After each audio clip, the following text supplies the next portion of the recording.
BCD 3363 3363। मुरली तारीख 14 अप्रैल 1968। बाबा ने व्याख्या की थी 9 सितंबर 2020। ये 9 सितंबर 2020 जब कोविड चल रहा था, प्रातः क्लास चल रहा था 14 अप्रैल 1968। छठे पेज पर रविवार को मध्यांत में बात चल रही थी काशी करवट खाने वालों की। काशी करवट खाने वाले कोई वापस परमधाम नहीं चले जाते, फिर भी उनको इस दुनिया में जन्म लेना पड़ता है। भक्ति मार्ग में काशी करवट क्या होता है? काशी में एक कुआं बना हुआ है। उस कुएं में एक ऐसा क्या लगा है, तलवार का खान टाइप लगाया हुआ है, और लोग उस पे कूदते हैं, सर कटता है, जान दे देते हैं, सोचते हैं कि काशी में मरेंगे और करवट खाएंगे तो मुक्ति मिल जाएगी।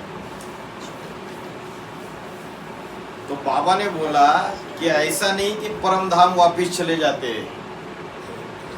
जो काशी करवट खाते हैं उनको इस दुनिया में फिर से जन्म लेना पड़ता है। हाँ, ये है कि पूर्व जन्म के पाप कट जाते हैं, परंतु जन्म जरूर लेते हैं और फिर से पाप करना चालू कर देते हैं।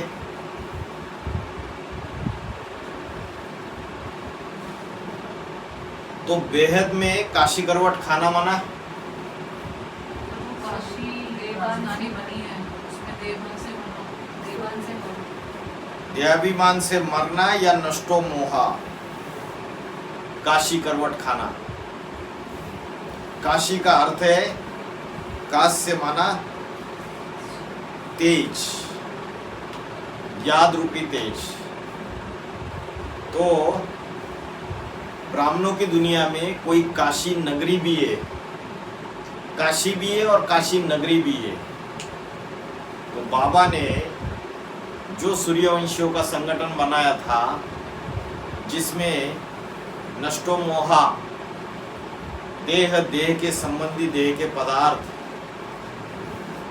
इनसे नष्टो मोहा होकर, चाहे बहनें हैं, चाहे भाई है, चाहे माता है, जो लोग बाबा के सहयोगी बने, अपने रिश्तेदारों से भी मिलने की इच्छा नहीं, जैसे चलाएंगे, जैसे रखेंगे, जो खिलाएंगे वैसे तैयार। फोन पे बात करने की इच्छा नहीं किसी रिश्तेदारों से, सबको मार दिया मन बुद्धि से। तो ऐसे भी काशी करवट खाते हैं बेहद के ब्राह्मणों की दुनिया में। पहले सतोप्रधान अवस्था रहती है, नष्टो मोहा रहते हैं, वैराग्य रहता है, लेकिन बाद में वो भी रजो प्रधान तमो प्रधान होंगे या नहीं होंगे? होंगे। और जब होंगे तो फिर से काशी करवट खाने के बाद पाप कर्म करना चालू करेंगे या नहीं करेंगे? करेंगे। तो काशी करवट खाते तो है, लेकिन फिर से पाप करना चालू कर देते। ये काशी करवट कोई थोड़ों ने नहीं खाया है, कोटों ने, ढेरों ने खाया है। भक्ति मार्ग में तो कोटों ने खाया है। और बाबा ने क्या बोला, इस रुद्र ज्ञान यज्ञ में ये 500-700 करोड़ की दुनिया सारी स्वाहा हो जाएगी आगे चल के। सबको अर्पण में होना पड़ेगा नंबरवार। अभी नहीं होंगे तो जब विनाश का डंका बजेगा तब डंडे खा कर स्वाहा होंगे, अर्पित होंगे। अभी पुरुषोत्तम संगम युग में और फिर भक्ति मार्ग में भी। अभी पुरुषोत्तम संगम युग में काशी करवट खाएंगे और फिर भक्ति मार्ग में भी खाएंगे। जो जो मेहनत जिस जिस भाव से करते हैं उस भाव में वो रहते हैं। ब्रह्म ज्ञान है तो ब्रह्म ज्ञान के लिए पुरुषार्थ करते रहते हैं। ब्रह्म ज्ञान माना ब्रह्मा का ज्ञान, ब्रह्मा के द्वारा दिया गया ज्ञान। ये तो बाप आकर समझाते हैं। बाहर की दुनिया में भक्ति मार्ग को ब्रह्म ज्ञान मतलब क्या? वेदों में, उपनिषदों में, शास्त्रों में जो बातें लिखी है उसको ही ब्रह्म ज्ञान बोलते हैं। कभी शिव निराकार संगम युग में, कलयुग के अंतिम समय में किसी साधारण मनुष्य तन में आके ब्रह्मा का, विष्णु का और शंकर का कर्तव्य बजाते हैं और तब जो ज्ञान निकलता है वही ब्रह्म ज्ञान है, ब्रह्मा के द्वारा दिया गया। ये वर्तमान समय की बात है। तो बाप आकर के समझाते हैं इस दुनिया में कोई भी सदा काल की मुक्ति को नहीं पाते हैं। दुनिया वाले क्या बोलते हैं? भगवान बुद्ध मुक्ति मोक्ष पा लिया उन्होंने, भगवान महावीर मोक्ष पा लिया। लेकिन अगर उनको मोक्ष मिल जाता तो उनके जितने भी चेले चपाटे फॉलोवर्स है उनको भी मुक्ति मिलती या नहीं मिलती? मिलनी चाहिए थी। तो सतयुग, त्रेतायुग, द्वापर युग और कलयुग, ये 4 युगों के चक्कर में आज तक किसी को भी मोक्ष नहीं मिलता है। समाधि में चले जाते, कुंभक अवस्था प्राप्त कर लेते, श्वासों को रोक लेते हैं, करके रोक लेंगे, लंबे समय तक उसमें रहेंगे और फिर प्राणों को त्याग देंगे। इसको कोई मोक्ष नहीं कहते हैं। तो बाबा ने बोला आज तक इस संसार में किसी को मोक्ष मिला ही नहीं है। मोक्ष देने वाला मुक्तिनाथ कौन है? एक शिव है, शिव बाबा। इसके लिए क्रिश्चियन बोलते हैं God father is liberator and guide. वो लिबरेट करने वाला है, मुक्ति देने वाला है। और वो जब संगम युग में, कलयुग के अंत में आता है तभी सारी दुनिया को मुक्ति देता है। कैसे मुक्ति देता है? ज्ञान सुनाता है। ज्ञान सुनाकर पहले आत्मा की सद्गति करता है, फिर शरीर की सद्गति करता है, फिर मुक्ति देता है। तो इस दुनिया में कोई भी सदा काल की मुक्ति को नहीं पाते हैं, न कोई वापिस जाते हैं परम धाम में, आत्मलोक में। एक बार जन्म मरण के चक्र में फंस गए तो फंसते ही जाते हैं। ऐसा कोई कायदा नहीं है कि चतुर्युग के बीच में कोई परम धाम वापस आत्मा चली जाए। लेकिन भक्ति मार्ग में ऐसा मानते हैं। तो संगम युग में बाप आके इन बातों के राज खोलता है। वरना कोई पहले जाएंगे और पहले जा ही कैसे सकेंगे? ये नाटक है ना, बेहद का रंगमंच है। तो नाटक के एक्टर्स सब प्रेजेंट होने चाहिए। अंत में इस दुनिया में जितने भी एक्टर्स है वो सारे के सारे प्रेजेंट होने चाहिए। 500-700 करोड़। भगवत गीता के पहले श्लोक में क्या बोला? धर्म क्षेत्रे कुरुक्षेत्रे। धर्म माना सारे धर्म, सारी धारणाएं, 10 धर्म, हिंदू, इस्लाम, बौद्धी, क्रिश्चियन, मुस्लिम, सन्यासी, सिख, आर्य समाजी, नास्तिक, सारे के सारे धर्म होने चाहिए अंत में। तभी बोलेंगे धर्म क्षेत्र, कर्म क्षेत्र, कर्म युद्ध की भूमि तब बोलेंगे, तब महाभारत युद्ध बोलेंगे। तो आज से 500 साल, 1000 साल पहले सारे धर्म थे क्या? नहीं थे। अभी सारे के सारे धर्म है। 10 धर्मों का, 10 मुखों का, 10 मुखों का रावण राज्य शुरू हो चुका है। तो नाटक के सब एक्टर्स अंत में प्रेजेंट होने चाहिए। लॉ ऐसे कहता है।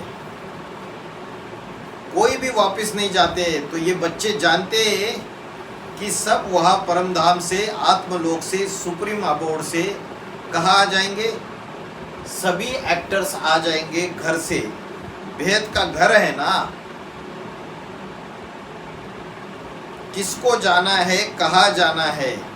देखो सी ऑफ करने जाते हैं ना, जब कोई गांव जा रहा है तो रिश्तेदार क्या करते हैं, उसको सी ऑफ करने जाते हैं। या कोई फॉरेन कंट्री जा रहा है तो उसको सी ऑफ करने जाते हैं, रेलवे स्टेशन के ऊपर या तो एयरपोर्ट के ऊपर। सभी जाने वाले हैं सी ऑफ, किसको क्या करेंगे, सब वापस ही जाएंगे। तो देखो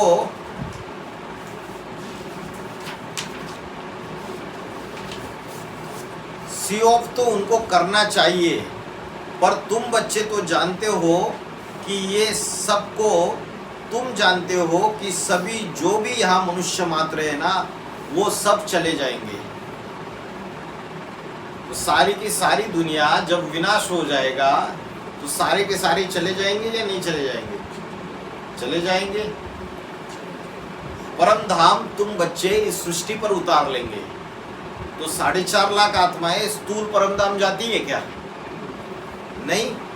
इसी दुनिया में कोई ऐसी जगह है माउंट आबू, जहां बाबा ने बोला है शांति धाम बनता है, जहां परमधामी शांति स्थापन हो जाती है। ऐसे वाइब्रेशन तैयार हो जाते हैं कि परमधाम, स्थूल परमधाम जाने की दरकार ही नहीं है। तो बाबा ने बोला लेकिन बाकी के सारे मनुष्य मात्र है वो तो सब चले जाएंगे स्थूल परमधाम, वहां चले जाएंगे आत्मलोक में, और तुम भी उनके साथ जाएंगे। तुम भी माने कौन? लक्ष्मी नारायण जाएंगे। इस सृष्टि रूपी रंगमंच से सब चले जाएंगे और तुम भी जाएंगे। जो सन्मुख बैठ करके बाप के पढ़ाई पढ़ते हैं वो तुम कितने? हाँ, 4.5 लाख, 9 लाख सितारे हैं ना। तो जो उनमें से सन्मुख बैठ करके पढ़ाई पढ़ते हैं, मुख के सामने रह करके, शिव बाबा का मुख भी और बच्चों का मुख भी सामने होता है, तो तुम सब उनके साथ जाएंगे। इधर बोल दिया सब उनके साथ जाएंगे। फिर पूछा किन के साथ जाएंगे? तो उनके साथ जाएंगे जो भी यहाँ मनुष्य मात्र है, उनकी बात हो रही है, सब चले जाएंगे और तुम भी उनके साथ में जाएंगे।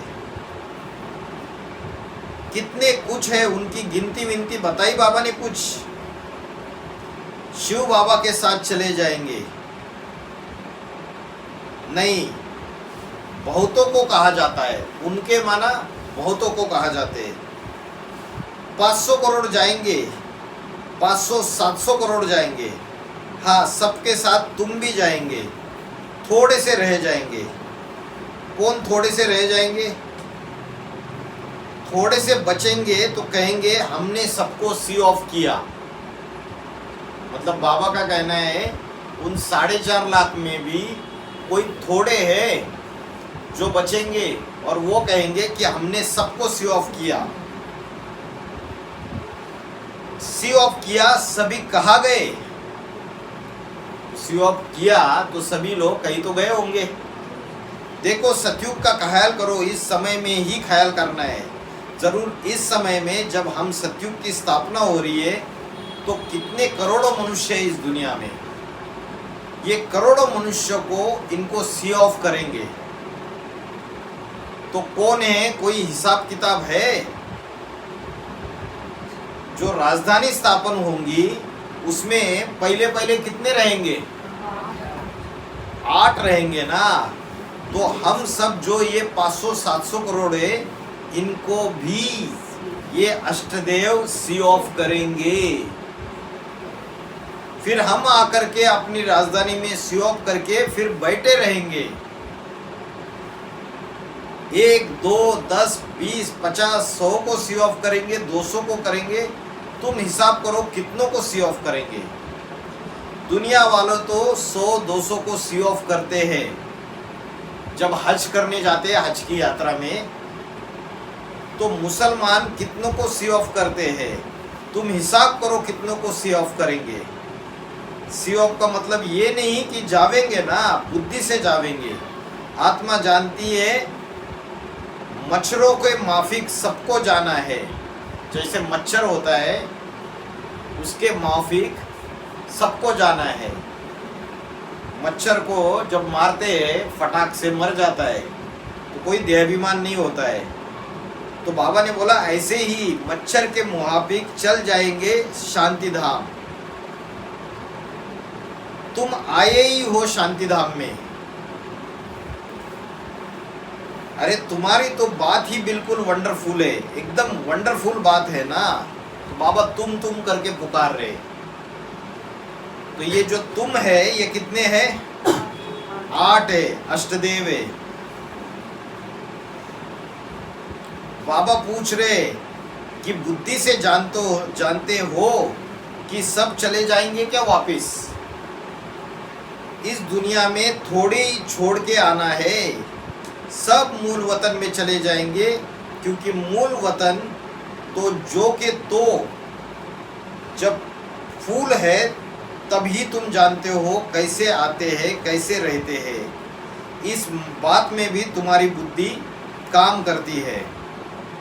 मूल वतन में जब पूरा मूल वतन खाली हो जाता है, सबसे लास्ट आत्मा जब नीचे उतर जाएगी, तब बाबा ने बोला है शिव जो है वो परम धाम वापिस चला जाएगा। क्योंकि जो स्थूल परम धाम है वो कभी भी खाली नहीं रहेगा, बाबा ने बोला है। तो और फिर 750 करोड़ आत्माएं ऊपर चली जाएंगी 4.5 लाख छोड़ के स्थूल परम धाम में। तो परम धाम पूरा का पूरा फुल हो जाएगा। तो बाबा ने बोला कि जब सारा परम धाम फुल हो जाएगा तो नंबरवार सतयुग से फिर से आत्माएं उतरना चालू कर देंगे। आते जाते पिछाड़ी में ये सारा सिजरा पूरा हो जाएगा। सिजरा माना, सिजरा मतलब क्या? ये पूरा परिवार, ये पूरा झाड़। सिजरा कहाँ बढ़ेगा? रुद्रमाला का सिजरा रुंडमाला बन जाएगी और फिर रुद्रमाला बन जाएगी। दोनों मालाएं बन जाएगी। रुंड माने धड़ और मुंड किसे कहते हैं? रुद्रमाला को। अभी ये सारी बातें तुम्हारी बुद्धि में है ना। रुंडमाला और रुद्रमाला, अब ये रुंडमाला कैसे बनती है, रुद्रमाला कैसी बनती है, ये देखो कितना नॉलेज है। भक्ति मार्ग वाले क्या करते हैं? रुद्राक्ष की माला खरीदते 108 की, गले में पहनते और माला का जाप करते रहते हैं। उनको पता ही नहीं ये माला के जड़ मन के नहीं है, ये कोई चैतन्य मन के है। जो संगम युग में जब भगवान आता है तो उसके सबसे ज़्यादा सहयोगी बनते हैं। चाहे रुंडमाला है चाहे रुद्रमाला है, ये दोनों के दोनों की नॉलेज तुम बच्चों को है। ये तो तुम्हारी कहा की लैंग्वेज है, हमें समझ में नहीं आती। दुनिया वाले लोग क्या बोलते हैं, अरे क्या लैंग्वेज बोल रहे हो आप, रुंडमाला रुद्रमाला। तुम्हारे में भी जो शूड बुद्धि है ना, बच्चियों में भी है शूड बुद्धि। जो बच्ची है उसमें भी शूड बुद्धि है, जो अभ्यास करते रहते बुद्धि का। अभी बुद्धि में याद रखने की चीज़ है ना बच्चे। अच्छा, जो याद रखना है वही तो है मन मना भव मध्याजी भव। मेरे मन के संकल्पों में समा जा। तो मन शिव को होता है क्या? मन किसको होता है? शिव बाबा को। जो राम वाली आत्मा है, मनुष्य सृष्टि का बाप, उसके संकल्पों में समा जा। वैसे ही शिव बाबा जब गुप्त हो जाता है तो अष्टदेव सारे यज्ञ का संभाल करना चालू कर देते। तो अष्टदेव का भी कोई संकल्प है या नहीं है? और उनका संकल्प क्या है कि 28-29 तक राजधानी तैयार हो जाए, 108 आत्माएं सीट पर सेट हो जाए और 108 की माला तैयार हो जाए, और उसके लिए वो भागदौड़ कर रहे। मतलब बाबा ने बोला जैसे राजधानी स्थापन करने के संस्कार बाप में है, वैसे राजधानी स्थापन करने के संस्कार और किस में है? 8 में है, अष्टदेव में। तो अष्टदेव के बुद्धि में तो रहता है कि नई दुनिया आई कि आई, और ये पुरानी दुनिया भस्म होने वाली है। बार बार उनको ऐसे ही लगता है, इसलिए पूरे संगम युग में वो उमंग उत्साह में रहते हैं ईश्वरीय सेवा में।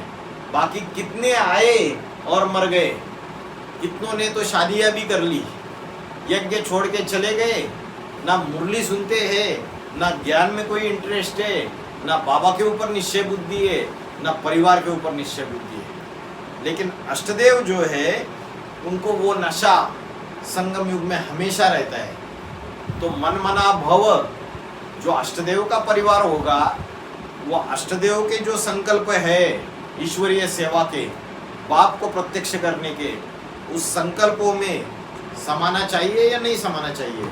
उसके परिवार वालों को समाना चाहिए। और मध्याजी भव, मध्याजी भव मतलब मेरे अर्थ यजन कर।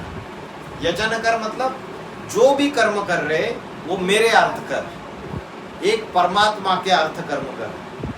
परमात्मा आके जो विश्व की बादशाही देने के लिए आया है, जो ईश्वरीय परिवार, ईश्वरीय राजधानी स्थापन करने आया है, सिर्फ उसके अर्थ कर्म कर।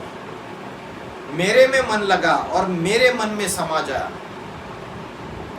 और जब ऐसा हो जाएगा तो जो कुछ भी तू यजन करेगा, यज्ञ करेगा, यज्ञ सेवा करेगा, वो मेरे लिए ही करेगा। भगवत गीता में बोला है, यज्ञार्थात कर्मणो अन्यत्र लोकोयम कर्म बंधना तदर्थम कर्म कौन्तेय मुक्त संगे समाचरे। ये यज्ञ का कर्म, जो यज्ञ सेवा है, जो परमात्मा ज्ञान का यज्ञ रचते हैं, इसकी जो यज्ञ सेवा है, जो यज्ञ सेवा करते हैं, चाहे मधुबन में करते हैं, चाहे मधुबन के बाहर रह के करते हैं, ईश्वरीय परिवार की सेवा करते हैं, ज्ञान दान की सेवा करते हैं, तो जो यज्ञ सेवा करेगा वो मेरे लिए करेगा, तो मध्याजी भव है। और अगर यज्ञार्थ कर्म छोड़ के कोई अन्य कर्म किए, धंधाधोरी में बिजी रहे, बाबा ने बोला है सब धंधों में है नुकसान सिवाय ईश्वरी धंधे के। तो अगर अन्य कर्म किए तो यज्ञार्थात कर्मणो अन्यत्र लोकोयम कर्म बंधना, तो कर्म बंधन में बन जाएंगे। कर्म बंधन में ऐसे बन जाएंगे कि उसकी वजह से पुरुषार्थ चौपट हो जाएगा। चाहे वो कर्म बंधन परिवार वालों का होगा, लौकिक परिवार वालों का, चाहे बाहर की दुनिया में कोई धंधा दौरी कर रहे तो जो संबंध संपर्क में आ रही है आत्माएं, उनका कर्म बंधन होगा, चाहे मित्र संबंधियों का कर्म बंधन होगा। कोई दोस्त है, उसने बोला भाई मेरे को बहुत ज़रूरत है, मुझे किसी भी हालत में 1 लाख उधार चाहिए और हमें तो दोस्ती निभानी है, तो 1 लाख उधार दे दिए, ज्ञान में चल रहे। अब बाबा ने बोला कर्जा देना भी नहीं है और कर्जा लेना भी नहीं है, तो उसको 1 लाख उधार दे दिए और बोला कि 1 महीने के अंदर वापस दे दूंगा। 1 महीना हो गया, 2 महीना हो गया, 4 महीने हो गए, 6 महीने, बार बार रिक्वेस्ट कर रहे हैं उसको। अभी करे तो क्या, बाहुबल चला नहीं सकते, बाबा ने हाथ बांध के रखे हुए, सामने वाले ने तो हमसे गद्दारी कर दी, और बुद्धि बार बार उसी धन में जाती है कि 1 लाख रुपए तो मैं यज्ञ सेवा में लगा देता था, ईश्वरीय कार्य में लगा देता था। तो बंधन में फंसे या नहीं फंसे? कोई क्या करता है, कोई वो कंपनी आती है एमवे, अलग अलग जिसकी चैन बनी रहती है नेटवर्किंग की। एडवांस पार्टी में भी ऐसे है पीबी के, जो उसमें crypto currency, digital currency, stock market, ये नेटवर्किंग जितनी भी कंपनियां आई है उसमें सामान देते हैं अलग अलग, तो उसमें भी पैसा इन्वेस्ट कर लेते हैं और पैसा इन्वेस्ट करते हैं और माथा मारते रहते हैं। ब्राह्मण परिवार के अंदर, एडवांस पार्टी के अंदर भी प्रचार प्रसार करेंगे इन चीज़ों का, ज्ञान का लेन देन नहीं करेंगे, अलौकिक ज्ञान जो है उसका लेन देन नहीं करेंगे, ये धंधाधोरी की बातें करेंगे और ढेर सारा कर्म बंधन बनाएंगे। फिर वो नेटवर्किंग कंपनियां भी डूब जाती है और जितना पैसा लगाया वो भी डूब जाता है। फिर वकीलों के चक्कर खाते, कोर्ट कचहरियों के चक्कर खाते, उनके लिए अलग से पैसा देते, फिर वहां भी कर्म बंधन बन जाता है। कभी जज छुट्टी पे, कभी वकील छुट्टी पे, कभी अपोजिट पार्टी का वकील छुट्टी पे, और कभी जज आता है तो बोलता है आज कोर्ट का टाइम खत्म हो गया, अगली बार 4 महीने के बाद की तारीख मिल जाती है। तो कर्म बंधन बना या नहीं बना? तो यज्ञार्थात यज्ञ सेवा छोड़ के अन्य कोई भी कर्म करते हैं तो कर्म बंधन में बन जाते हैं। अगर लौकिक कर्म करते भी है, लौकिक सेवा करते भी है, लेकिन अगर उसमें अलौकिकता है तो वो कर्म बंधन नहीं बन सकता। अगर मन बुद्धि से डिटैच होके कर्म करते हैं तो वो कर्म बंधन नहीं बनेगा। किसी की मेडिकल की दुकान है और 8 घंटा दुकान खोलते हैं और बाकी का सारा समय ईश्वरीय सेवा के लिए देते हैं। दुकान भी खोलते हैं, उससे जो धन की प्राप्ति होती है सारी की सारी ईश्वरीय सेवा में लगाते हैं। अपने परिवार के लिए थोड़ा बचाकर, जितना आवश्यक है, खाना पीना रहना, इसके लिए जितना आवश्यक है उतना बचा के सारा ईश्वरीय सेवा के लिए लगाते हैं। मेडिकल की दुकान में जो भी आते हैं उनको ज्ञान का संदेश देते हैं, और जो ज्ञान में चलने वाली अच्छी अच्छी माताएं, उनके साथ उनका मोबाइल नंबर जोड़ देते हैं कि इनका कोर्स करो 7 दिन का। तो उनका लौकिक कर्म अलौकिक हुआ या नहीं हुआ? अलौकिक हुआ। तो लौकिक कर्म अगर अलौकिक होता है तो वो कर्म बंधन नहीं बंधेगा। फिर समझ में आ रहा है? अभी ज्ञान में आने के बाद समझो जो ब्राह्मण परिवार में भी कर्म बंधन बन सकता है। ब्राह्मण परिवार में भी ऐसे ऐसे आपस में एक दूसरे को पैसा उधारी में देते हैं, और पैसा उधारी में देते हैं तो उनके आपस में इमोशंस, आपस में भावनाएं, सब कुछ एक्सचेंज हो जाता है, आपस में ही लटक जाते हैं। फिर आपस में वो पैसा वापस नहीं देंगे तो जिस आत्मा का पैसा लिया वो विरोधाभास के रूप में देखेगा या नहीं देखेगा? फिर दुख होगा या नहीं होगा? फिर वो भी कर्म बंधन बन जाएगा। तो हिसाब किताब चुकतू करने हैं अभी, या नए हिसाब किताब जोड़ने हैं? चुकतू करने हैं। तो कर्जा लेना भी नहीं है और कर्जा देना भी नहीं है किसी को। तो बाबा ने एक बात बोली, लेकिन कर्जा ले सकते किस कंडीशन में? अगर कोई बच्चा ऐसा है जो ईश्वरीय सेवा करने के लिए कर्जा उठाए तो बाबा उसको मना नहीं करते। बड़ा डेयरिंग कर लिया उसने, दिल्ली में एक बड़ा का बड़ा हॉल ईश्वरीय सेवा के लिए कर्जा उठा के ले लिया। और लक्ष्य क्या है उसका? बहुत अच्छा लक्ष्य है। तो बाबा मना नहीं करते फिर कर्जा उठाने के लिए उस केस में।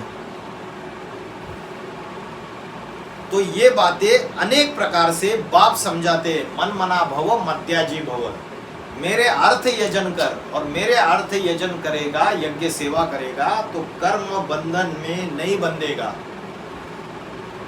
तो बाप समझाते हैं कि समझाता है? एक समझाते हैं कि 2 बाप समझाते हैं? हाँ, 2 बाप है ना बेहद के।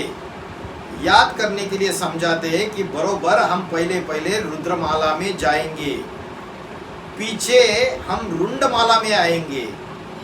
क्योंकि रुद्रमाला पहले बनती है तो हम पहले रुद्रमाला में आवेंगे। पहले रुद्रमाला बनती है, फिर रुद्रमाला के मन के विजयमाला में पिरोए जाते हैं, बाद में रुंडमाला बनती है। आते आते हमारे पिछाड़ी भी नंबरवार से आते रहेंगे सभी।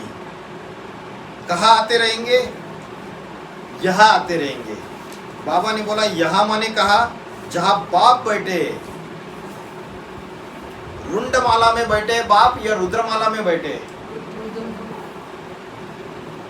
रुद्रमाला वाले जो है जहाँ बाप बैठे हैं वो पहले आएंगे।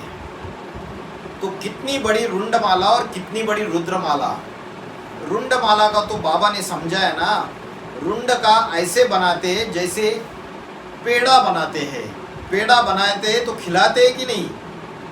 हाँ, तुम बच्चों को खिलाते हैं। तो रुंड माला ऐसी बनती है माला, तभी बाबा तुम्हारा नाम रखते हैं।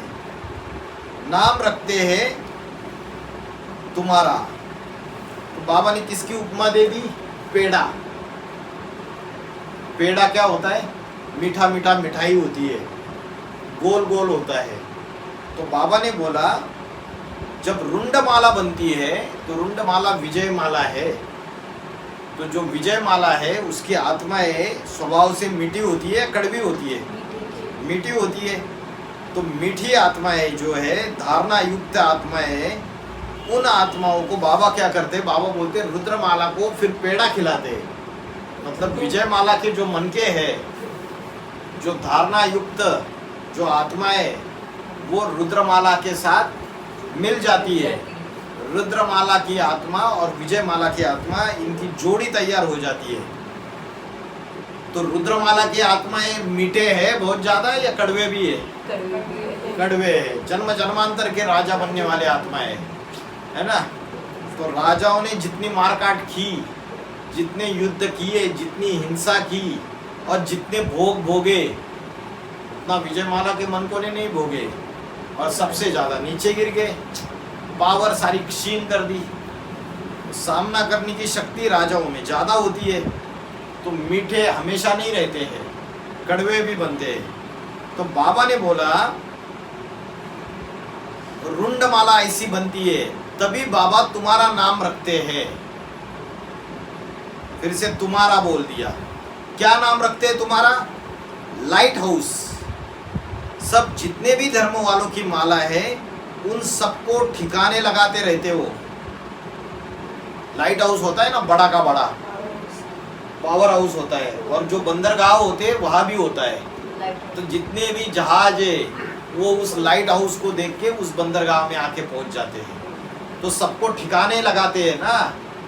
तो अष्टदेव जो है, जब सारी सृष्टि का विनाश होता है, होना शुरुआत हो जाएगा, चाहे ब्राह्मणों की जो बीज रूप दुनिया है इसमें पूरा विनाश होना चालू हो जाएगा, पूरा का पूरा, तब अष्टदेव जो है वो लाइट हाउस का काम करेंगे या नहीं करेंगे? लाइट हाउस का काम करेंगे। सबको ठिकाने लगाते रहते हो। और धर्मों वालों की भी माला रूपी संगठन है ना, माला घुमाते हैं तो सबको ठिकाने लगाने वाले हो। तो बाकी धर्म वाले वो भी माला घुमाते हैं, कोई 108 की घुमाता है, कोई 100 की माला घुमाता है। तो बाबा ने बोला ऐसा नहीं है कि सिर्फ सूर्यवंश की 108 की माला तैयार होगी। बाबा ने बोला हर धर्म की 108 की माला तैयार होगी। चंद्रवंश की भी 108 की, इस्लामियों की भी 108 की, क्रिश्चियन की भी 108 की। तो बाबा ने बोला अष्टदेव को सबको ठिकाने लगाने वाले हो। लाइट हाउस है जो अष्टरत्न है, जो विधर्मी ग्रुप के मुखिया है, उनको भी ठिकाने लगाएंगे या नहीं लगाएंगे? लगाएंगे। वो भी झुक जाएंगे अष्टदेवों के सामने। और जो उनके परिवार वाले हैं उन अष्टरत्नों के, उनको भी ठिकाने लगाएंगे। तो मुक्ति और जीवन मुक्ति की माला, उनसे भी ठिकाने लगाने का तो है ही मुक्ति। आखिरी ठिकाना कहाँ है? आत्मलोक। हमारा आखिरी ठिकाना है परब्रह्म लोक कहो, ब्रह्मलोक कहो, पारलोक कहो। तो ठिकाने लगाते हैं ना। ठिकाने लग गए तो जैसे इस दुनिया से मुक्ति हो गई, और फिर हमारे ठिकाने लग जाने के बाद सब पीछे पीछे सब आने वाले हैं कि नहीं? आने वाले हैं।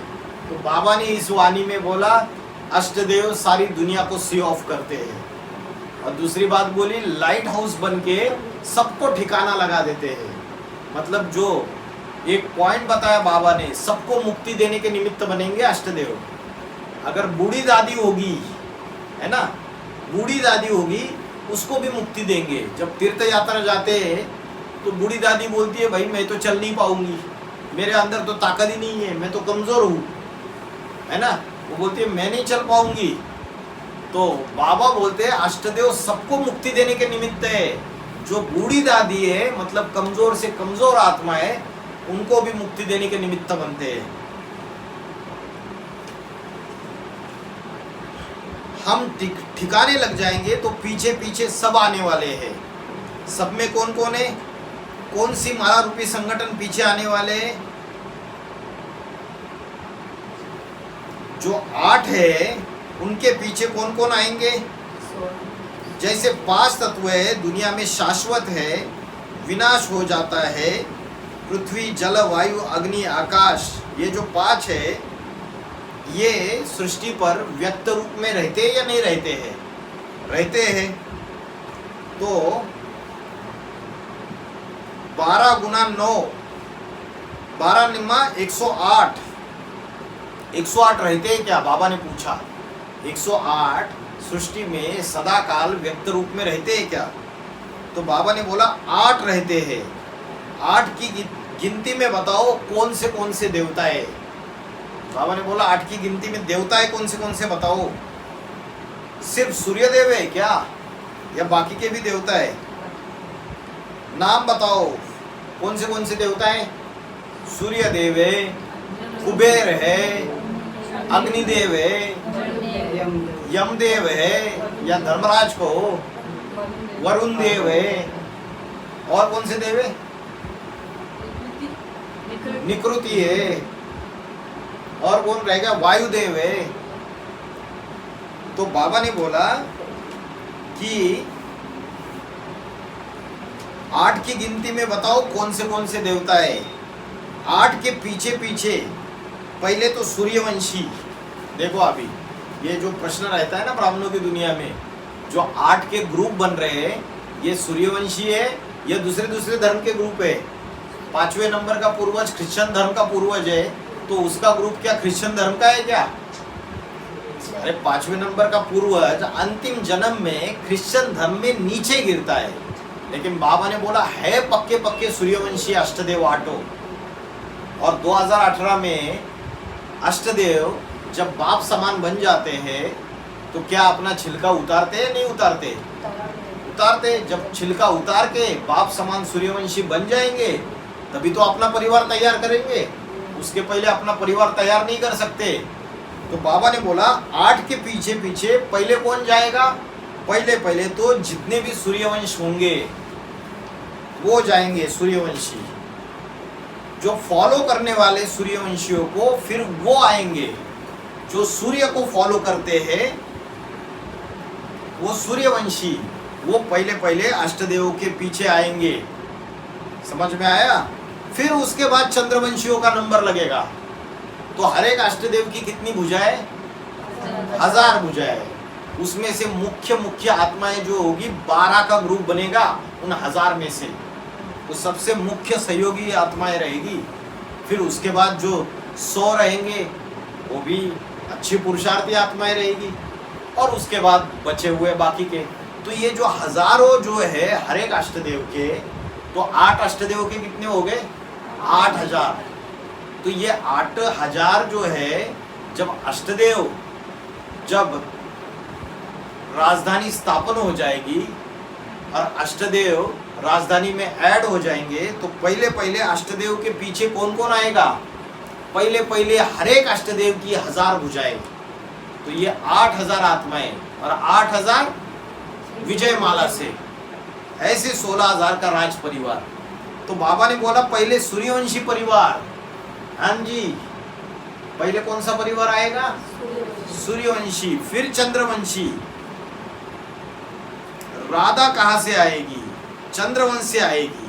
तो देखो तुम कैसे अच्छे लाइट हाउस भी बनते हो। तुम बोला तुम एक के लिए बोलते हैं या एक से ज्यादा के लिए बोलते हैं? एक से ज्यादा के लिए बोलते हैं। और तेरे बुद्धि में बाबा कहने से बिंदी याद आएगी। तेरा एक के लिए कहते हैं या आने के लिए कहते हैं? एक के लिए कहते हैं। तो तुम कहते हैं तब अष्टदेवों से सन्मुख बच्चों से बात करते हैं, और तेरा कहते तो एक राम वाली आत्मा को इमर्ज करके बात करते हैं। तुम लाइट हाउस भी बनते हो और पायलट भी बनते हो।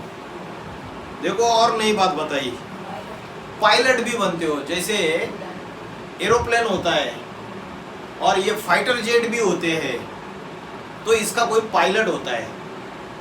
ट्रेन का भी लोको पायलट होता है। सारे के सारे पैसेंजर्स उसके ऊपर डिपेंड है। भैया उसने गड़बड़ कर दी तो सारी ट्रेन चली गई, सारे पैसेंजर्स भी चले गए। ऐसे ही वो जो एरोप्लेन होता है उसका भी पायलट है, और उस पायलट को पायलट बनने का अधिकार कब देता है बाप? 2018 में जब गुप्त हो जाता है, अभी बोलता है कि पायलट अभी बन जाओ और ये सारी की सारी आपके ये एरोप्लेन के अंदर जो जो ऐड होते जा रहे उनको सबको ठिकाने पे लेके जाना है आपको, है ना। तो बोला पायलट भी बनते हो, तो अष्टदेवों को क्या क्या बोला, एक तो बोला सी ऑफ करते हो सारी दुनिया को, दूसरा क्या बोला लाइट हाउस बोला, सबको ठिकाने लगाते हैं, और तीसरा बोला पायलट भी बनते हो। किसके पायलट? बाबा ने बोला शंकर चाप जहाज, जय चढ़ उतरे पार नर, बूढ़त सकल संसार। ये शंकर चाप जहाज है, ये शंकर का जहाज है। और शास्त्रों में बोला है जब महाप्रलय होता है तो दुनिया में मनु और शत्रुपा ये दोनों बचते हैं, और एक नवैया उसमें 108 बीजों को इकट्ठा कर लेते हैं दुनिया के भांति भांति के बीज। दुनिया वाले समझते कि कोई पेड़ों के, पौधों के, प्राणियों के बीज, कोई कुत्ता का बीज ले लो ताकि सारी दुनिया फिर से चालू हो जाए। ये प्राणियों की बीज की बात नहीं है, ये मनुष्य प्राणी के बीज की बात है। अनेक अनेक संस्कारों की, अनेक अनेक जीवन शैली की, अनेक अनेक धारणाओं की आत्माओं का चयन करते हैं वो शंकर चाप जहाज। और उसका पायलट कौन है? ये अष्टदेव उसके पायलट बनते हैं। तो चाप माना एयर, चाप माना, बाबा पूछते चाप मतलब क्या? बाबा बोलते एरोप्लेन, उस एरोप्लेन को चलाने वाली आत्मा। फिर बोला कल्प वृक्ष, वृक्ष कहां से आ गया? अरे वृक्ष के बीज, सारे वृक्ष का बीज है कि वृक्ष है? हाँ, बीज की बात है। बीज माने आत्मा, शरीर वृक्ष है और बीज आत्मा है। तो आत्मा जो है वो पायलट भी है, और तुम पायलट बनते हो, इस शरीर को चलाने वाले बनते हो कि नहीं? बनते हो। तो ये हर सितारे में अपनी दुनिया समाई हुई है, हर बीज में अपना झाड़ समाया हुआ है। तो हर एक अष्टदेव का अपना अपना झाड़ है, और वो जो झाड़ है वो सारे इकट्ठा होके एक सूर्यवंशी का झाड़ तैयार हो जाता है। शरीर को हो, एरोप्लेन को हो, जहाज को हो, चाप को हो, नवैया को हो, तो तुम ऐसी कोई बात नहीं जो तुम्हारे ऊपर, तुम्हारे से लागू न होती हो। तुम सब कुछ हो, सर्जन हो, सर्राफ हो, धोबी हो, तुम सब कुछ हो। तो सिर्फ राम वाली आत्मा है, सर्जन एक है या सर्जन भी अनेक है? और सर्जन से बीमारी छुपानी चाहिए? नहीं छुपानी चाहिए। भले सर्जन एक ही होता है, लेकिन उसके जो असिस्टेंट है ना, वो पहले कंपाउंडर होते हैं, फिर उससे शिक्षा ले लेके वो भी सर्जन बन जाते हैं, बाप समान बन जाते हैं। तो फिर उन जो बाप समान बनने वाली आत्मा है, मुख्य सर्जन अगर समझो कोई दूसरे ऑपरेशन में बिजी है या कहीं गांव चला गया, तो बाकी के सर्जन जो है उनसे बीमारी छुपानी चाहिए या नहीं छुपानी चाहिए? और आज की मुरली में बोला सवेरे के, ये बीमारी जो है ये कौन सी बीमारी है?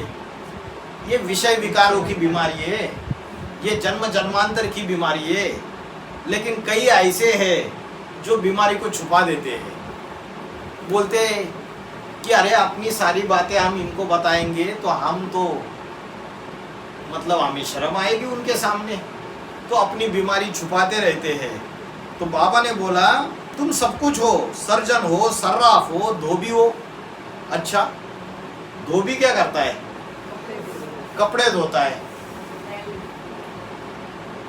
शरीर रूपी कपड़े जो है, जिसके ऊपर मैल चढ़ा हुआ है, उसको धोता है। और बाबा ने मुरली में बोला है यज्ञ के आदि से ही धोबी घाट चलता चला आया।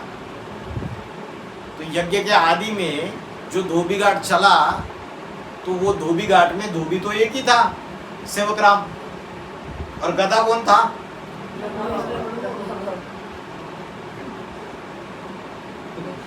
गधा था।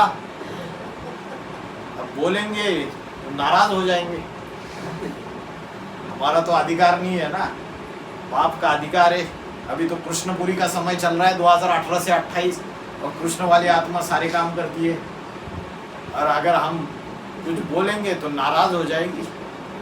तो बोला धोबी भी हो तो धोबी एक है या अनेक भी धोबी बन सकते हैं? नंबरवार बन सकते हैं क्या? बन सकते हैं धोबी, तो नंबरवार बन सकते हैं। तो बाबा ने बोला जैसे कुश्ती का अखाड़ा होता है तो एक पहलवान कुश्ती खेलता है, तो बाबा ने बोला दूसरे भी कुश्ती खेलते हैं तो प्राइज निकलती है, कोई फर्स्ट प्राइज लेता है, कोई सेकंड प्राइज लेता है, कोई थर्ड प्राइज लेता है।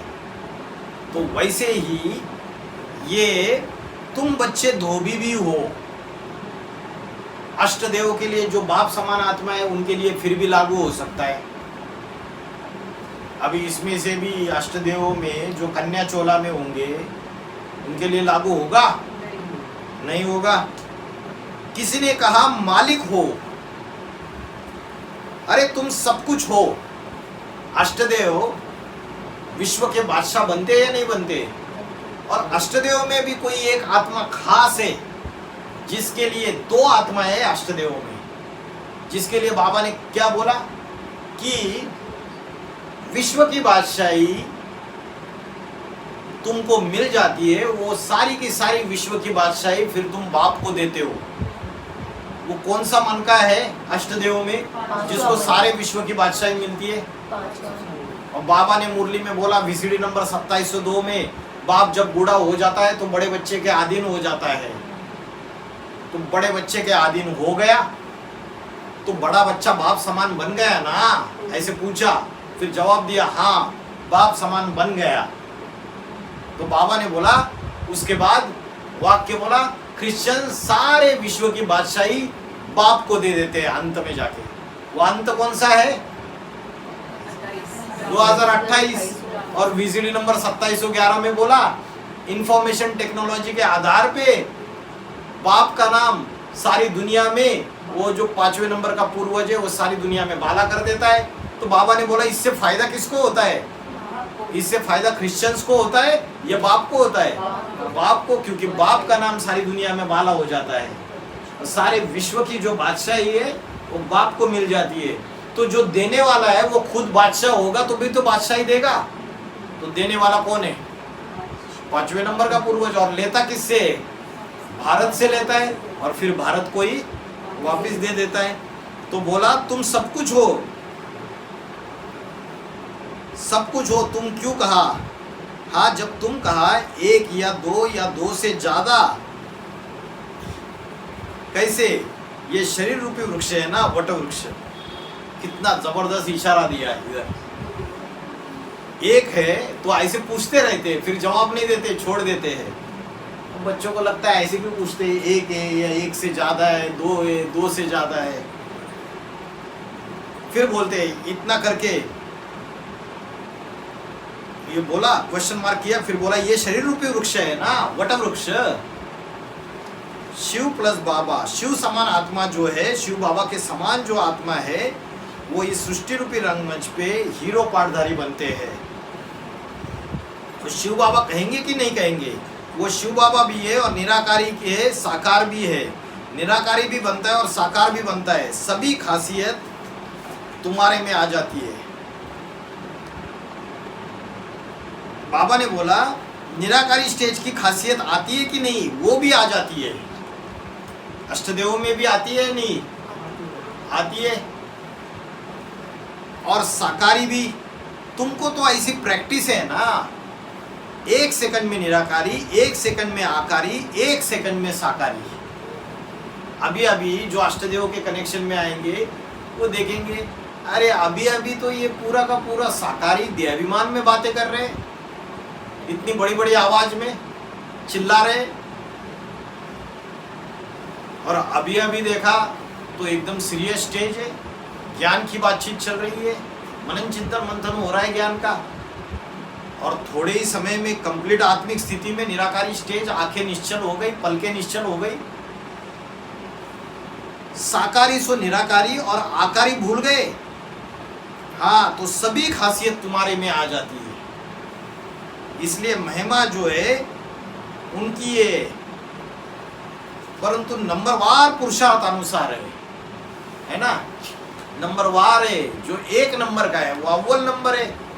बाबा ने बोला अष्टदेव में फिनिशिंग का अंतर है ना, लेकिन है फिनिशिंग का है। कभी कभी बोला आठों इक्वल है, किसी किसी वाणियों में ये भी बोला आठों के आठों समान है, उनमें कोई अंतर नहीं है। किसी किसी में बोला है तो फिनिशिंग का अंतर है, और बोला फिनिशिंग का अंतर है उसी की वजह से नंबर बनते हैं।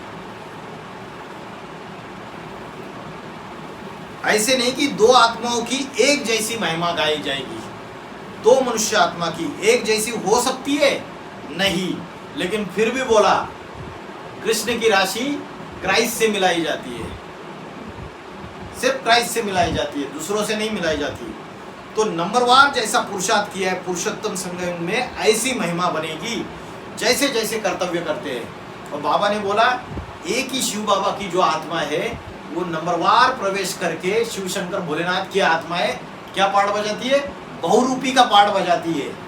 और अलग अलग इसमें जैसे जैसे कर्तव्य करती है वैसे वैसे उसकी यादगार बन जाती है। तो बोला जैसे जैसे कर्तव्य करते हो वैसे वैसे महिमा बनेगी। ये सभी ये टॉपिक वगैरह की भी अभी देखो बात क्या चल रही है, वैसी वैसी महिमा बनेगी जैसे कर्तव्य करते हो। बोला ये सभी टॉपिक वगैरह की भी, अभी ये तो तुम्हारा धंधा है ना, क्या धंधा है? टॉपिक बनाना और उसके ऊपर भाषण करना। किसका धंधा है? ये तुम्हारा धंधा है ना। तुम्हारा माना एक का, दो का या ज्यादा का, दो का धंधा है, बाकी 8 का धंधा नहीं रहेगा। देखो कहां से आए और कैसे आए, इसलिए हम तो सिर्फ पॉइंट सुनते हैं वो, और समझा क्या रहे। देखो नंबर वार जैसा पुरुषार्थ किया है पुरुषोत्तम संगम युग में, महिमा बनेगी जैसे जैसे कर्तव्य करते हो। ये सभी ये टॉपिक वगैरह की भी। और फिर बोला किसका धंधा है? ये तुम्हारा धंधा है ना, एक या दो का या ज्यादा का, दो का धंधा है, बाकी 8 का धंधा नहीं रहेगा, दो का ही है। अच्छा 8 का नहीं रहेगा, वो नहीं दुनिया को समझाएंगे क्या? वो दुनिया को ज्ञान नहीं समझाएंगे अष्टदेव। बाबा ने क्वेश्चन पूछा, टॉपिक बना बना के उस टॉपिक पे, जैसे वो नई आत्मा आई है राजीव दीक्षित, तो एक टॉपिक बोलता है घंटे 2 घंटे बोलता रहता है कि नहीं, ऐसे 8 नहीं होंगे क्या? अष्टदेव नहीं होंगे? हाँ तुम्हारा ये धंधा है टॉपिक बनाना और उसके ऊपर कॉन्सेंट्रेट होकर भाषण करना। तो अष्टदेव में से ये जो श्रीमत दी वो कोई एक कर्तव्य कर रहा है या नहीं कर रहा है? कौन से नंबर का अष्टदेव कर रहा है? 5वें नंबर का अष्टदेव कर रहा है। और 9 सितंबर 2020 को वाणी चली और पहले पहले वो वाणी उसके बुद्धि में बैठ गई, उसके बुद्धि में बैठ गई तो उसने ये धंधा चालू कर दिया। उसने जैसे ही ये धंधा चालू कर दिया सेमिनार का और टॉपिक बनाने का, तो सारी ब्राह्मणों की दुनिया की बुद्धि में तो बात बैठी नहीं। वाणियाँ तो सुनते रहते, सोते सोते, समझ में तो आती नहीं है। तो फिर सारी दुनिया ने ग्लानि करना चालू कर दिया, अरे ये क्या कर रहा है, देखो बाबा गुप्त हो गए और ये क्या कर रहा है, देखो टॉपिक बना रहा है, सेमिनार कर रहा है, यहाँ वहाँ जा रहा है। तो बाबा ने बोला तुम्हारा ये धंधा है टॉपिक बनाना और उसके ऊपर कॉन्सेंट्रेट होकर भाषण करना। बाबा तुमको डायरेक्शन देते हैं कि भाई टॉपिक बनाओ और सेंटर पर बाहर बोर्ड में लिखो, बोर्ड पर ये लिखो कि तिराहे पर, चौराहे पर, एरोड्रम पर, जहाँ जहाँ भी खास जगह है वहाँ सब जगह लगा हुआ बोर्ड कि आज इस बात की सारी वाणी की वाणी अष्टदेवों के ऊपर है। Pilot, sea off, lighthouse. फिर बोला कि जैसे बाप सर्राफ है, बाप धोबी है, और क्या बोला? सर्जन। तो तुम भी ये बोला। आज इस बात के ऊपर, इस टॉपिक के ऊपर भाषण दिया जाएगा। तुम्हारा मिलना जुलना, सेमिनार करना, कुछ भी करना, ये सेमिनार करना ये बाबा मना नहीं करते हैं। क्या जब जलमयी होने लगेगी ना तो दक्षिण भारत में कुछ बचेंगे कि नहीं टापू?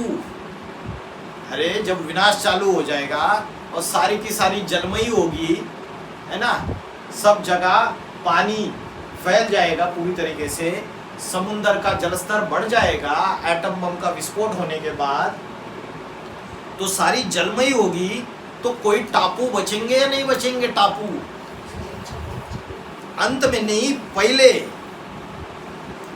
तो बाहर की दुनिया की जलमयी भी होगी, और एडवांस पार्टी की जो बीजरूप दुनिया है उसमें भी जलमयी होगी, और जो आधार मूर्तों की दुनिया है उसमें भी जलमयी होगी। किसकी जलमयी होगी? ज्ञान की जलमयी होगी। तो जलमयी शुरुआत होगी तो कुछ टापू बचेंगे ना। और जब बाबा ने बोला ज्ञान की जलमयी होगी तो शुद्ध ज्ञान जल होगा या मटमैला होगा? है?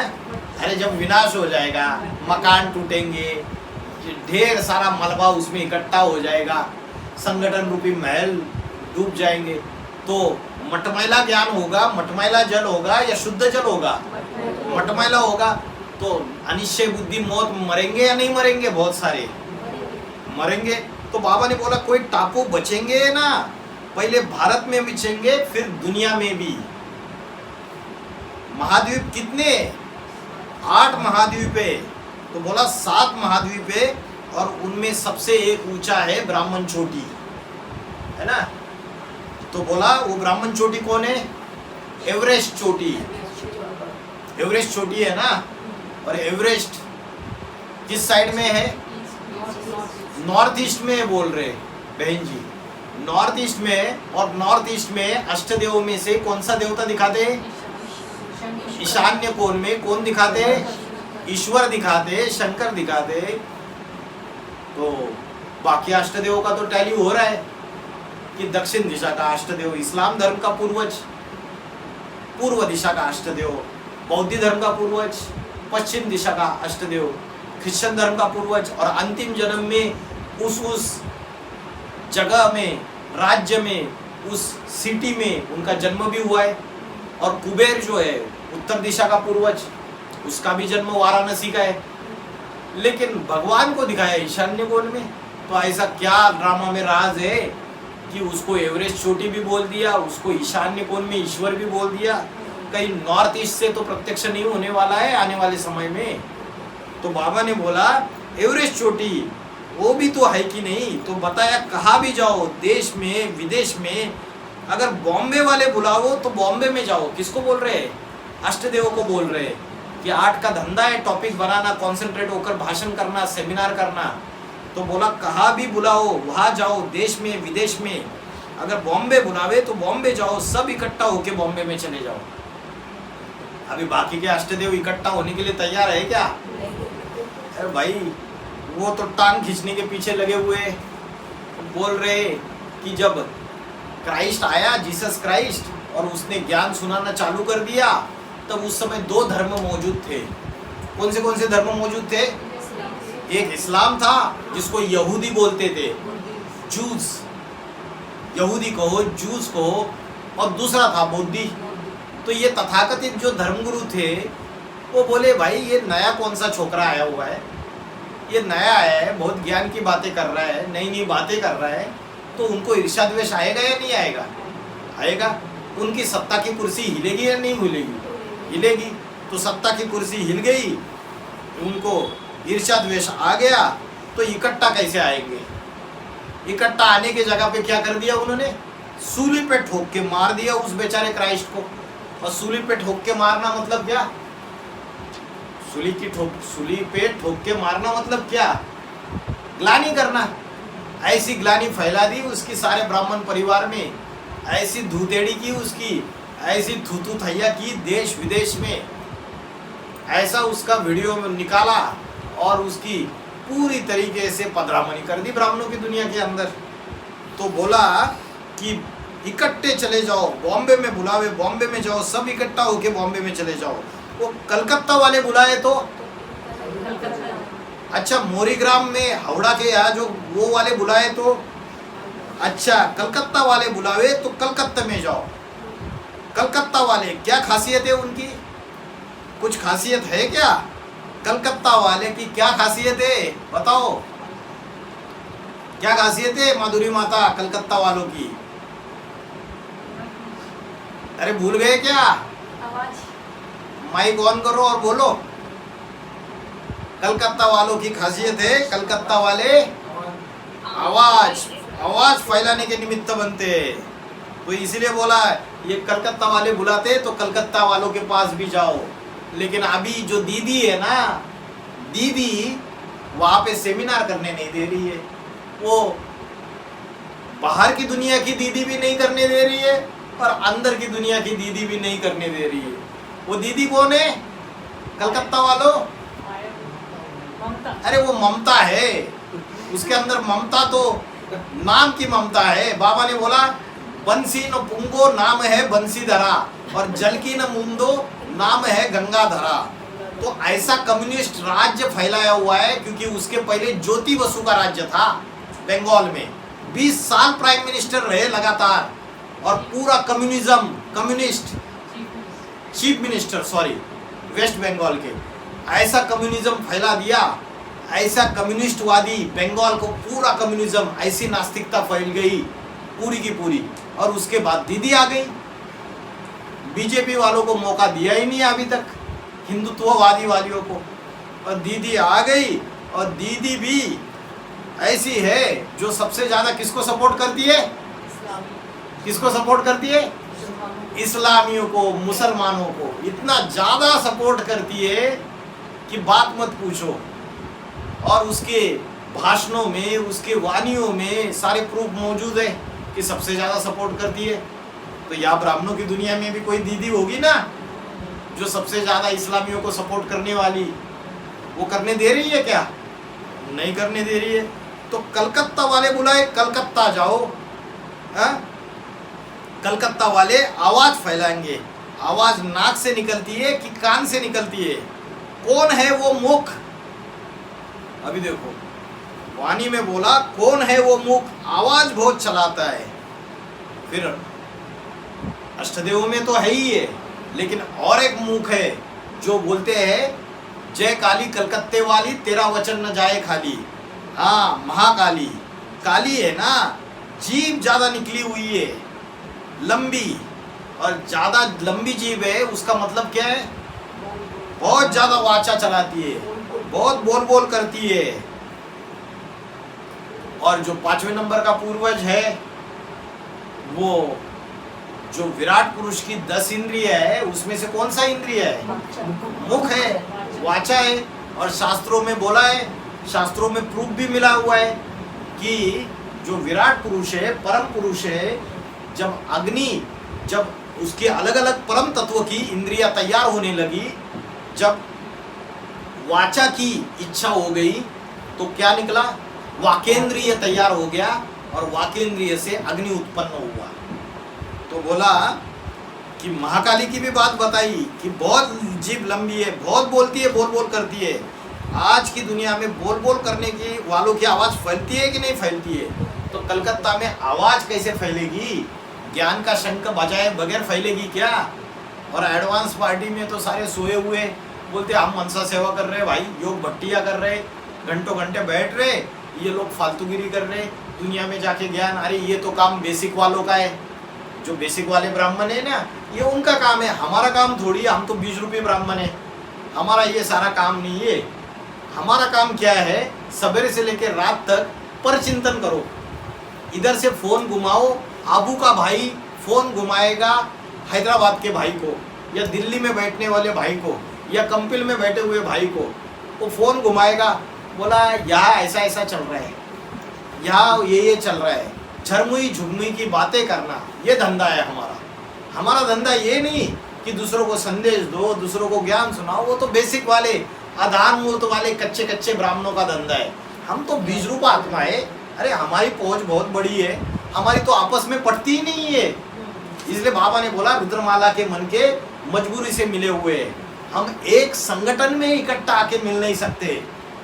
हम जिस परिवार में रहते हैं, मधुबन में रहते हैं, वो बहनें आपस में मारपीट, एक दूसरे की बाल खींचना, एक दूसरे से मारपीट करना, एक दूसरे से ईर्ष्या द्वेष रखना, एक दूसरे से लड़ाई झगड़ा। लेकिन ये जो कर रहा है ना, ये जाके ज्ञान सुना रहा है, सेमिनार कर रहा है, इसके जो ग्रुप वाले कर रहे हैं ना, ये गंदा कर रहे हैं। हम अच्छा कर रहे हैं क्योंकि हम बीज रूप ब्राह्मण है, एडवांस पार्टी के। हमें ये सारा धंधा हमें नहीं करना है। ये वाणी जब निकलेगी ना, ये वाणी भेजो सबको। उनको जो बहुत भाषणबाजी करते हैं ना, मुख रूपी शंख बहुत बजाते हैं ना, तो बस दुनिया समझती है कोई बड़ा बड़ा है हस्ती तो कलकत्ता वाले बुलाते हैं। तो बोला महाकाली बताया ना, अच्छा तो कलकत्ता वाले में तो महाकाली के अष्टदेव में आती है क्या? और अष्टदेव के लिए बोल रहे तुम्हारा आर्ट का धंधा है, टॉपिक बनाना, भाषण करना, और बोला बॉम्बे वाले बुलाए बॉम्बे जाओ, कलकत्ता वाले बुलाए कलकत्ता जाओ, है? तो कलकत्ता का काम है बोला आवाज फैलाना, और बोला आवाज फैलाने के लिए बड़ा मुख चाहिए, लंबी जीभ चाहिए, वाचा चाहिए। तो कलकत्ते में भी जा सकते हैं, बॉम्बे में भी जा सकते हो। फिर से आए अष्टदेव के ऊपर, देखो कैसे टर्न लेते गए बीच में महाकाली के ऊपर। और फिर तो कलकत्ते में भी जा सकते हैं, बॉम्बे भी जा सकते हो, कहा भी देश विदेश में जा सकते हो। तो अष्टदेव फॉरेन कंट्री की विजिट करेंगे या नहीं करेंगे? करेंगे और ज्ञान भी सुनाएंगे। ऐसा नहीं कि स्वामी विवेकानंद को जब भारतवासियों ने, बंगाल वालों ने और भारतवासियों ने जगह जगह पे घूम पे भाषण करते थे और किसी ने उनको कोई वैल्यू ही नहीं दी किसी भी प्रकार की। तब मजबूरी से स्वामी विवेकानंद ऐसा मौका मिला और शिकागो चले गए 1893 में। और शिकागो धर्म परिषद में जब स्वामी विवेकानंद जी का भाषण हुआ तो सारे के सारे जितने भी धर्म वाले फिलोसोफर्स, मौलवी, पंडित और जितने भी बड़े बड़े इंटेलेक्चुअल्स, विदेशी, यूरोपवासी, अमेरिकन वासी इंटेलेक्चुअल्स आए हुए थे, वो सारे हक्का बक्का रह गए और उनके बुद्धि में बैठ गया कि भारत का जो आध्यात्मिक ज्ञान है वो बहुत ज़बरदस्त ज्ञान है। और उसके बाद जब स्वामी विवेकानंद भारत में आए तो चारों तरफ स्वामी विवेकानंद जी का नाम फैला हुआ था। तो अष्टदेव भी देश में वैल्यू नहीं मिल रही है तो विदेश में जाएंगे या नहीं जाएंगे? जरूर जाएंगे। और विदेश में जाएंगे तो जरूर आवाज़ निकलेगी, क्योंकि नॉलेज तो अच्छी तरीके से बुद्धि में तुम्हारी बैठ जाती है कि नहीं। अभी बोला कलकत्ता जाओ, बॉम्बे जाओ, फिर बोला देश विदेश में भी जाओ। फिर पूछते उन अष्टदेवों को, उसमें से भी किसी एक मनके को, नॉलेज तो अच्छी तरीके से तुम्हारी बुद्धि में बैठती है कि नहीं? क्वेश्चन मार्क किया उस मनके को इमर्ज करके, हाँ बैठ जाती है। बोला अभी तो बैठ जाती है पुरुषोत्तम संगम युग में 100 साल में। 100 साल के बाद फिर क्या होगा? फिर पीछे ये कमती होती जाएगी, फिर धीरे धीरे ये ज्ञान कम होता जाएगा। क्योंकि अभी जो तुम्हें माल मिल रहा है, नित नया वैरायटी मिल रही है। क्या कहा? जैसे कोई हलवा बनाए और उसमें घी न डाले तो कहेंगे तरावटी का। ये तरावटी क्या होती है? अच्छा अच्छा,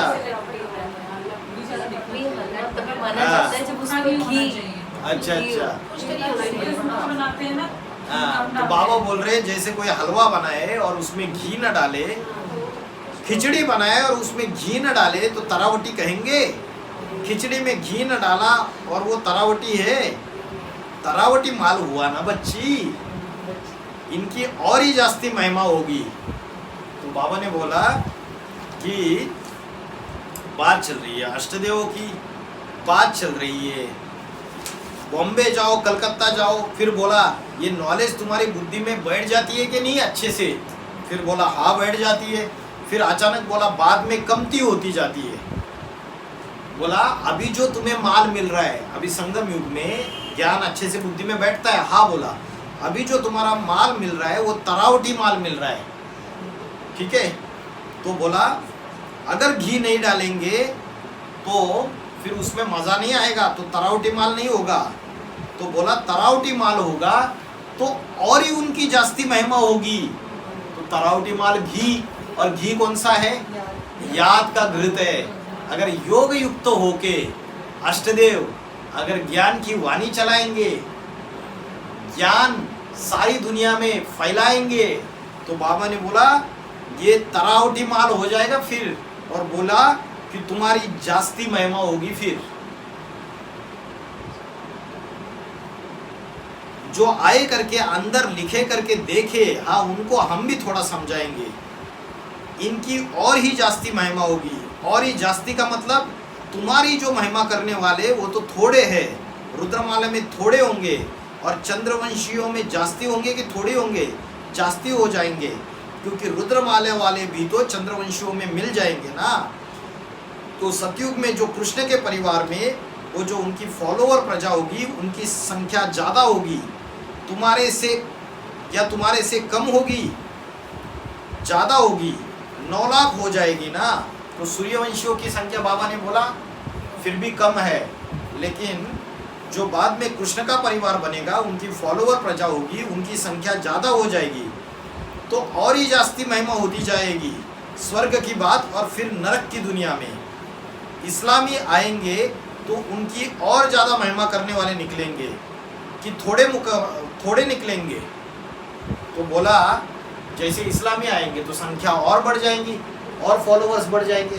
तो बाबा ने बोला उनकी महिमा करने वाले और ही जास्ती निकलेंगे तो और ही जास्ती महिमा होगी। अभी देखो, अभी ये ब्राह्मणों की दुनिया की बात है, स्थूल दुनिया की बात तो है ही, लेकिन ब्राह्मणों की दुनिया की बात भी है। ब्राह्मणों की दुनिया में भी आगे चल के सिर्फ अष्टदेवों की नहीं, दूसरे दूसरे जो प्रजापिता मुखिया बन के बैठे हुए वो भी प्रत्यक्ष होते जाएंगे और उनके फॉलोअर्स, उनके परिवार ज़्यादा होंगे विधर्मियों के बड़े, और उनके परिवार ज़्यादा होंगे तो बाबा ने बोला उनकी भी जास्ती महिमा निकलेगी। 8 नंबरवार होंगे, 8 धर्मों के बीच नंबरवार ही होंगे ना। अभी अष्टदेव में भी अगर अष्टरत्नों को तो छोड़ ही दो, समझो थोड़े समय के लिए, अभी अष्टदेव में बोलेंगे तो अष्टदेव में भी बाबा का कहना है जिसके फॉलोवर ज़्यादा उसकी महिमा ज़्यादा, ये फॉर्मूला दे दिया बाबा ने इसमें। तो इस्लाम के फॉलोवर ज़्यादा होते हैं, बौद्धियों के फॉलोवर ज़्यादा है आज की दुनिया में, या क्रिश्चियंस के फॉलोवर सबसे ज़्यादा है? क्रिश्चियंस के फॉलोवर। तो जो 5वें नंबर का पूर्वज है, अष्टदेवों से बात चल रही है, तो बाबा ने बोला जितने फॉलोवर ज़्यादा उतनी महिमा भी ज़्यादा होगी। तो भारत भर घूम घूम के गाँव में, शहरों शहरों में जो सेमिनार सालों साल से कर रहे हैं, और आज तक कितने लोगों ने संदेश लिया होगा सेमिनार के थ्रू? कम से कम लाखों ने तो लिया होगा ना। तो ये जितनों ने लिया तो ज़्यादा ये संख्या जो बन रही है, तो ये सारी की सारी प्रजा तैयार हो रही है, उसमें कोई वारिसदार क्वालिटी भी निकल सकते, लेकिन तैयार हो रही है नहीं रखे। तो ज़्यादा फॉलोवर्स यहाँ संगम युग में बनेंगे तो वहाँ शूटिंग पीरियड में नहीं बनेंगे क्या? सॉरी, यहाँ शूटिंग पीरियड में बनेंगे, ब्रॉड ड्रामा में नहीं बनेंगे क्या? बनेंगे। तो बोला जिनके ज़्यादा फॉलोवर्स होंगे उनकी महिमा भी ज़्यादा होगी, 8 नंबरवार होंगे। बहुत आते हैं बच्चे, मेल देखेंगे कि नहीं? फीमेल है इनके साथ, ये भी देखेंगे। क्या बोल दिया इधर? बोला कि अष्टदेव से बात बोली, नंबरवार होंगे, तो बोले बच्चे, बहुत बच्चे आते हैं, मेल मतलब मेल पुरुष मन के भी आते हैं। 8 से बात चल रही है, और देखेंगे कि नहीं फीमेल है उनके साथ, ये भी देखेंगे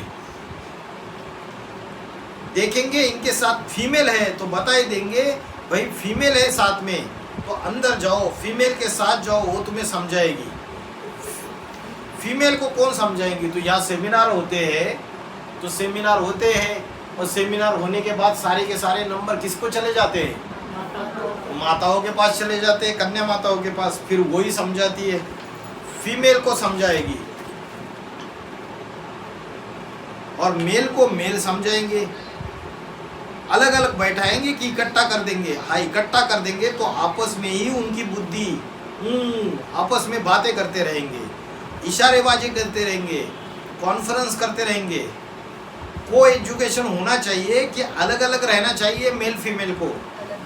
कितनी भी बड़ी जनरेशन हो समझाने वालों की, रूहानी मिलिट्री का कायदा कानून मानेंगे या नहीं मानेंगे? हाँ, मानना पड़ेगा कि नहीं? होना चाहिए। जो कहते तुम्हारे दर पे आया हूँ कि मैं कुछ लेके जाऊंगा, और प्रतिज्ञा तो ऐसे करते हैं नहीं तो मर के जाऊंगा। तो जो तुम्हारे दर पर आते हैं उनके लिए तो खास तुम इकट्ठा बैठ कर देंगे, को एजुकेशन जैसे। अभी बोला को एजुकेशन गलत है, अभी बोला जो तुम्हारे दर पे आएंगे और कुछ लेके जाएंगे, और प्रतिज्ञा ऐसे करते नहीं तो मर के जाएंगे, तो उनके लिए बोला उसके लिए तो खास तुम इकट्ठा बैठ के देंगे, को एजुकेशन जैसे। कितना घुमाया, बोला वो देना गलत है, फिर परमिशन भी दे दिया तुमको, तुम इकट्ठा बैठ के देंगे को एजुकेशन जैसे। आज की दुनिया में जैसे स्कूलों में कॉलेज में को एजुकेशन होता है ना, हाँ, तो जो अच्छा सब कुछ समझ सकते हो तभी उनको रात को भी समझाते थे। कोई अच्छा समझने वाला है तो उसको तो रात को भी समझाओ, अलाउड कर दिया। तो कोई ऐसा ही है जैसे ज्ञान ज्ञान में इंटरेस्ट है नहीं, बस माताएं ज्ञान सुना रही है, उन माताओं में ही इंटरेस्ट है। अरे अच्छी बात कर रहे हैं उसमें ही बुद्धि जा रही है। और अष्टदेव के लिए बोले कि तुम खास इकट्ठा बैठ के देंगे को एजुकेशन जैसे, और रात को भी समझा सकते थे। जो सामने ये बोर्ड लगा हुआ है ना, फिर से बोर्ड पे आ गए, इतना अलग अलग तरीके से होके फिर से बोर्ड पे आ गए। भाई ये टॉपिक है गीता का भगवान कौन, तो उनको भी दिखलाते, देखो ये पढ़ो गीता का भगवान का फर्क पढ़ो, देखो शास्त्रों में क्या लिखा है, और देखो यहाँ क्या समझाया जाता है, तो फर्क हो जाता है कि नहीं। ओम शांति।